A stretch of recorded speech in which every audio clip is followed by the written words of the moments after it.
Remember everyone, Time Lord flatulence is no laughing matter.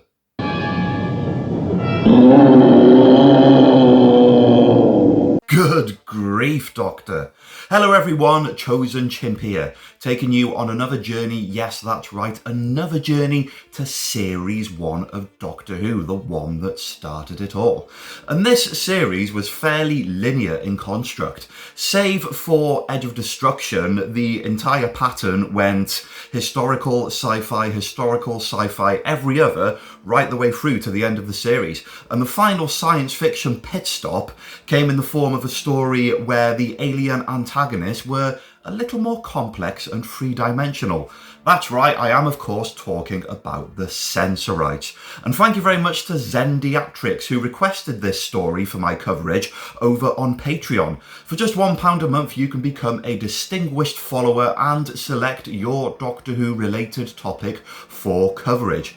Your name will be mentioned in the video and your contribution will go towards making this channel a bigger, faster, stronger and generally better smelling place to be.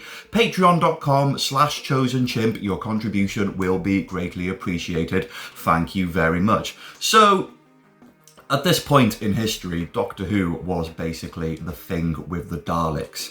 The success of this particular TV show rested pretty much solely on the appeal of the Daleks in the story, The Daleks, and the challenge for production afterwards was to create something that matched the appeal of the Daleks, and their first attempt came in the form of the Vord in the Keys of Marinus. Now, I like the Vord, despite the fact that they look like Trent Reznor's version of Teletubbies. I think they're kind of fun in appearance and aesthetics. In terms of execution, they leave a little to be desired. They're certainly not as good as Daleks, but Keys of Marinus as a whole is a blast of a story in a kind of kooky, silly, absurd, but irresistible fashion. You've also got the Morpho and all other kinds of nasties. There's a tree in it at some point, if my memory serves me right. And then from here you went to the Aztecs, and then you made another pit stop at science fiction before the series would end in Reign of Terror, and that was the Sensorites. Now, the Sensorites were a wholly different beast, because in this particular story there was a little bit more dimension injected as to who the bad guys were and who the good guys were. It wasn't a simple case of Thals good, Daleks bad, like it was in the Daleks. This was a little bit more nuanced. So straight away, objectively observing this story, there's a little bit more that I can sink my teeth into. However, in terms of execution, well, that's a different story. So a while back I bought this. It's from the good people at Doctor Who magazine, and it's the Doctor Who Chronicles. This is the very first one, 63 to 64. There's an entire series of these. This is the only one I've got, but there is a little write-up on the Sensorites, and it talks about the writer Peter R. Newman, who was in part inspired to write this story because of his experiences in a prisoner of war camp during the Second World War. And I'm just going to read this little bit here because it's quite interesting. It says, previously, Newman's most notable work was Yesterday's Enemy, which was inspired by his wartime experiences in Burma. First produced in 1958 as a stage play under the title Act of War, it became a BBC TV drama later the same year. Then in 1959 was made into an acclaimed film by Hammer. The Sensorites covers similar thematic ground, with isolated troops committing atrocities in a conflict underscored by racism. Sadly, it was Newman's final produced work. And I thought I'd read that out just as a kind of bit of context to explain some of the beats that happen a bit later on in the story. It allows me to understand why this particular story went in the direction that it did and why the writer was inspired to create those story beats. However, like I said, in execution, it leaves a little bit to be desired, but we will get to that in just a moment. So the story starts off with the Doctor, Ian, Barbara and Susan stood in the TARDIS, just having a good old reminisce about their past adventures. Marinus, Marco Polo, Daleks, all the favourites. The Doctor even talks about an argument he had with Henry VIII, which we do not see. And then you get this brilliant tracking shot of them walking out the TARDIS, and bearing in mind they've been standing there talking for the past minute or so, the shot continues of them leaving the TARDIS and going straight into this base, which the technical prowess of that, particularly back in the 60s, cannot be understated. Great start. In fact, this is one of those William Hartnell stories that has an extremely strong opening to it. In fact, the opening is so strong that the payoff doesn't quite deliver. Another very well-known example of this, I think, is the Space Museum, which has a fantastic, brilliant first episode, and then kind of sort of nosedives a little bit after that. I wouldn't say the Sensorites nosedives quite as hard, but I think the first part of this story is certainly a great deal stronger than the second part. So the Doctor, Ian, Barbara and Susan arrive on the spaceship and they find two supposedly dead crew members. But Captain Maitland and Carol Richmond aren't dead. They are just made to look like they are dead by an unknown force that has gotten into their heads. You've also got poor John, a fiance of Carol, who has been completely mentally bombarded by this otherworldly force, and he unfortunately is not in a particularly good place, as Barbara and Susan would later find out. It is at this point that the crew realise that they are in the 28th century. This particular spaceship is stuck orbiting the Sensphere, and no matter how hard they try, these crew members cannot bring themselves to work the controls to escape. They just can't. Now, we all know the Doctor, and we all know the Doctor saves people. There is no way on God's green earth he is going to let these people stay in this predicament, and if he does get forced to leave, he ain't going to go without a fight. Doctor, you must go. Leave us. Well, there seems to me that there's nothing else I can do. Goodbye, my friend. Or not. Forgot it was Hartnell's Doctor we're talking about here. Anyway, the lock's been burned out of the TARDIS. It hasn't got a lock anymore, so they can't even use that to escape. So they're stuck and they have to help even if they don't want to. So the creatures behind this are the Sensorites, a species of alien beings capable of reaching out telepathically into your brain and making you do all sorts. And it isn't until the end of the first episode that we get our first glimpse of a Sensorite, a gripping moment that is recapped in the following episode at the beginning. Let's run those two clips back to back. Doctor, Doctor, Doctor, Doctor. They're two completely different creatures. I wonder what happened to that guy. You never see him again. So in that opening episode, the first glimpse you see are these two floating baked beans in space.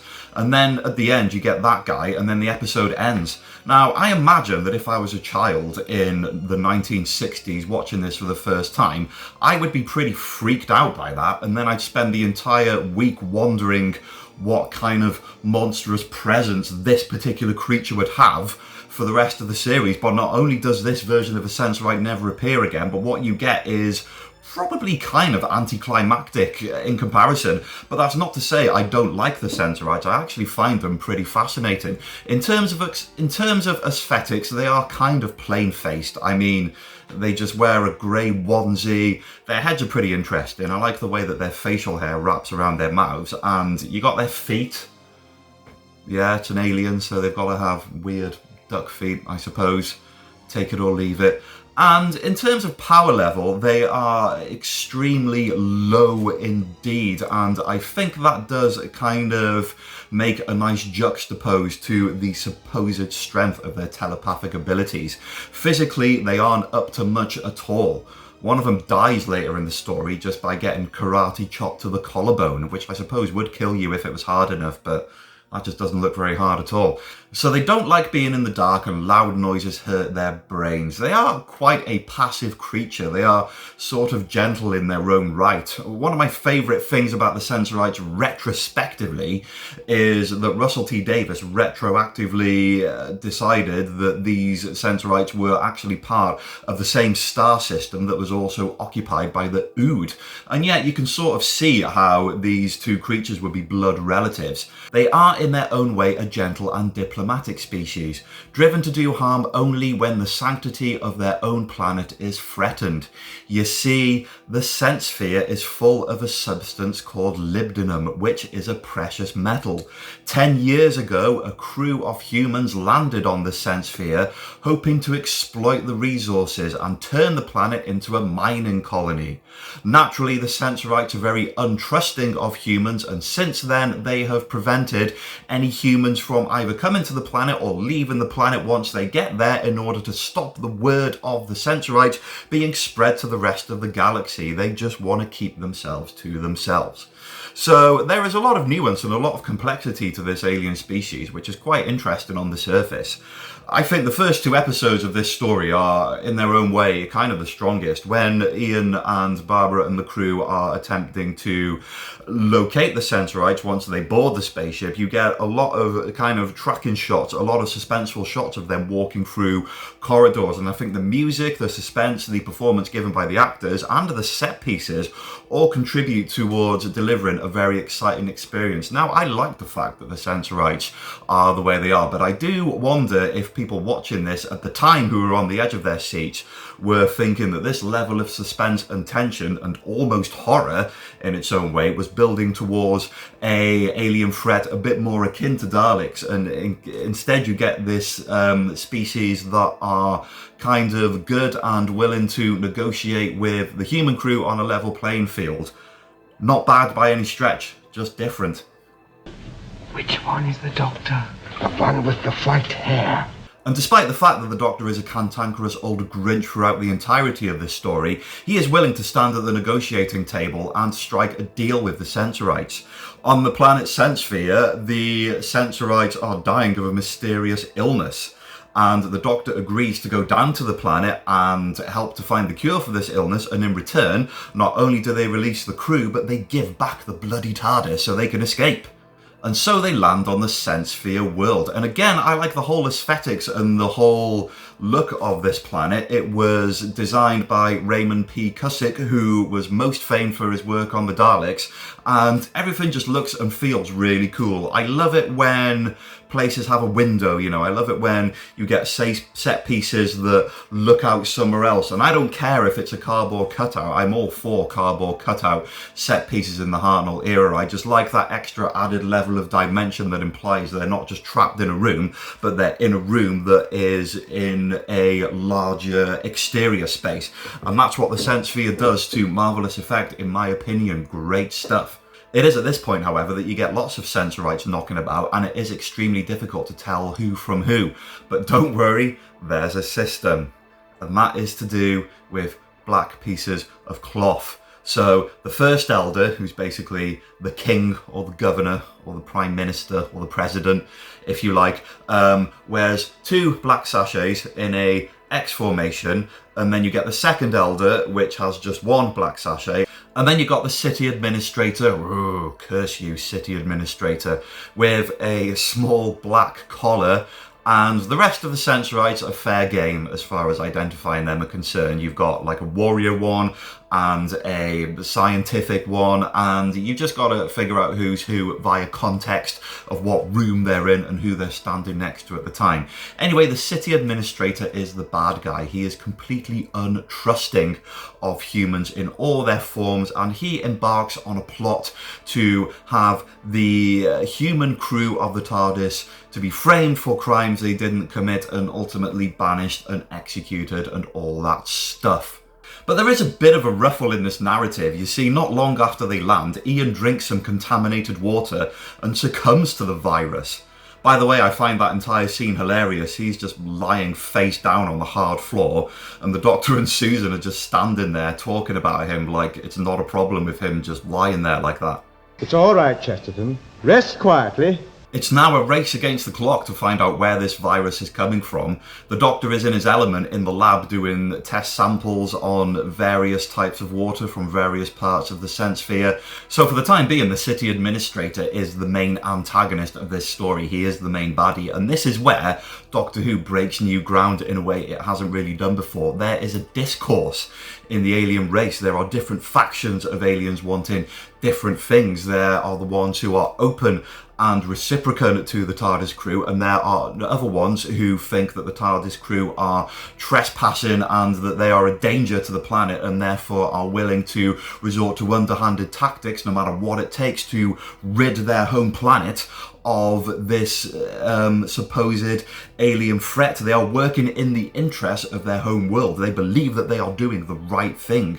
which in itself is interesting and hasn't really been done in Doctor Who up until this point. The villains were always just that, villains with no real depth to their character, but this is a little more interesting. This is a kind of seeing things from various sides sort of story. Distrust, deception, paranoia, all on the table in this story, and it makes no sense, does it? I wonder how many people at this point twigged that this entire narrative is flawed from the start, because we are dealing with a race of people who have psychic powers. Their psychic powers are so strong that they completely ruin the mental well-being of one of the human characters. And that makes you wonder, why is the city administrator untrusting? Surely he can go inside their heads and read their thoughts and get a direct testimony of whether or not they are being sincere. And if he's incapable of reading their thoughts, it's proven that he at least has the power to goad them and influence them into telling the absolute truth as to their motives. We know that they have those kind of powers because they can physically stop the human crew members from operating their ship to escape. So why can't they use those same powers to extract the truth out of the human crew? But they don't. That's just not covered at all at this point in the story. Instead, there is a kind of almost pantomime-esque, I'm going to get this person here to do that, and I'm going to infiltrate doing this. And the telepathy element of these creatures only serves the plot to a degree until it turns into a form of, well, absurdity. Yes, the element of telepathy does come in at some point when he gets one of his henchmen to send a false message out to somebody else, but that kind of makes it even worse, because the First Elder surely should have some kind of telepathic prowess that can outshine anyone else's. He should be able to figure out the city administrator's plot before it even starts, but no. It's just, the very concept is flawed, and what happens for the rest of the story is a kind of frustrating grind into silliness. Maybe I missed something here, but it seems to me that the creator of this story forgot what the rules were, and it's very important that you don't do that when you're writing something. However, we do get some cool lore planted, and that is Susan talking about her home world. Now, when I'm reviewing Doctor Who stuff before Gallifrey gets mentioned, I don't like to use the word Gallifrey either, because I like to try and view these stories through the eyes of people who were viewing it back in the day, and this was before the concept of Gallifrey and Time Lords came into Doctor Who. They wouldn't be in Doctor Who for a very long time to come after this. Susan talks about her homeworld and how she longs to be back there. She talks about orange skies and silver leaves on the trees, which is a very striking visual indeed. Now, the orange sky carries over into the aesthetics of Gallifrey, which are still used to this very day. The silver leaves I'm not so sure about. I'm sure they turn up somewhere.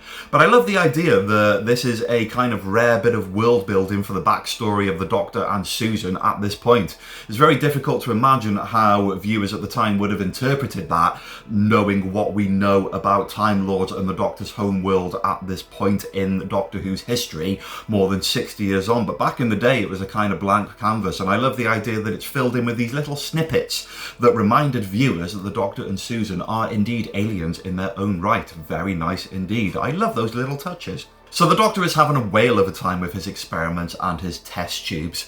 You even get a kind of trial and error montage in one of the episodes, which I think is really cool, because montages weren't something that you would typically see in Doctor Who back then, that form of rapid fire editing of showing different things happening in different places simultaneously. They occurred to a degree, but not quite so rapidly as it does in this story.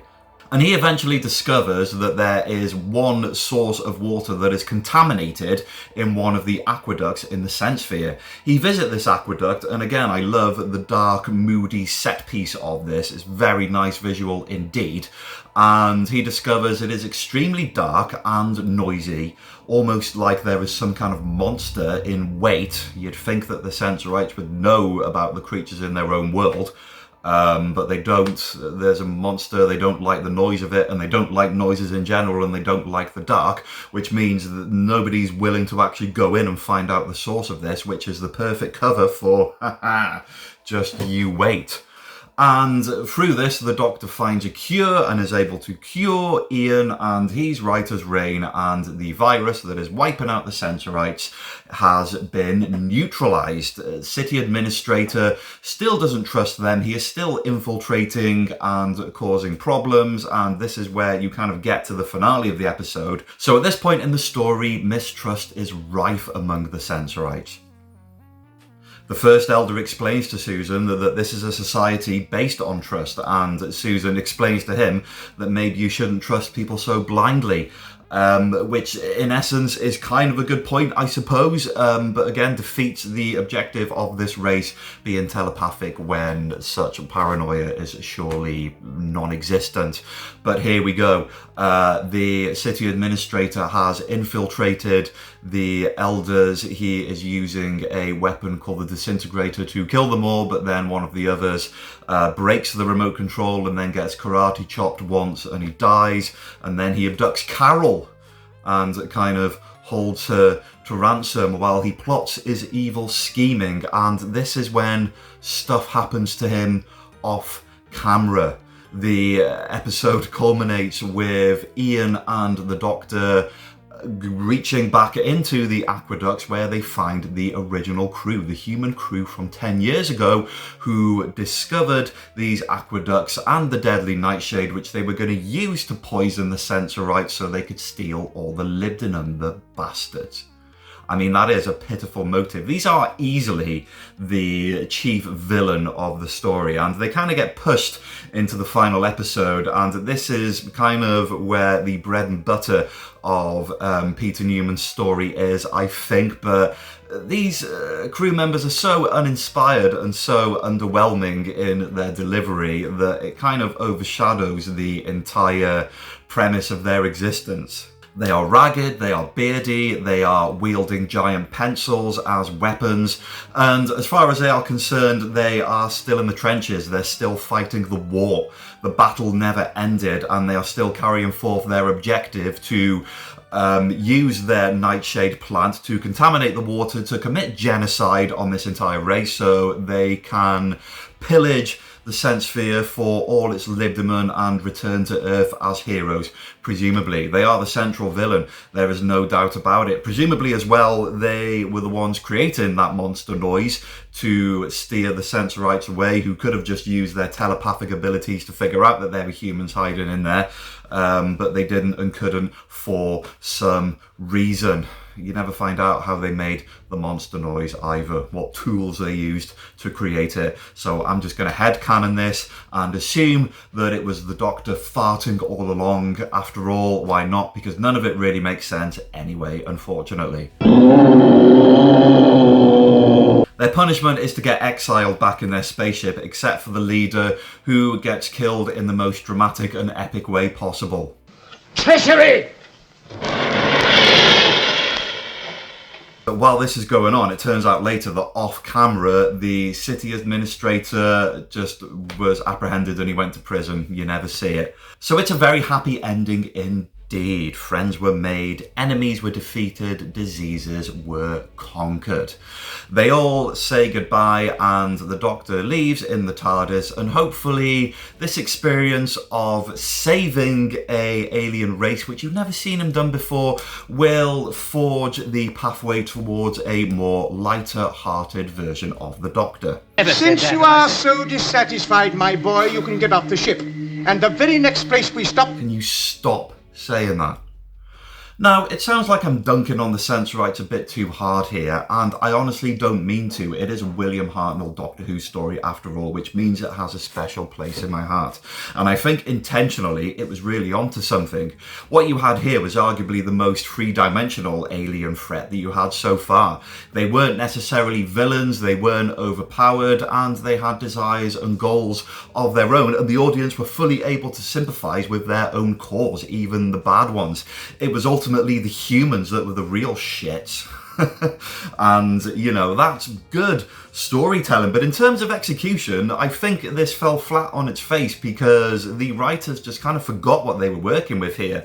There were too many plot holes and too many loose ends, and I get this feeling that when they got to the last episode, they suddenly realised that they had these two narratives that they had to deal with, so they presented one and just kind of wrote off the other, and what you got at the end was a bit of a mess.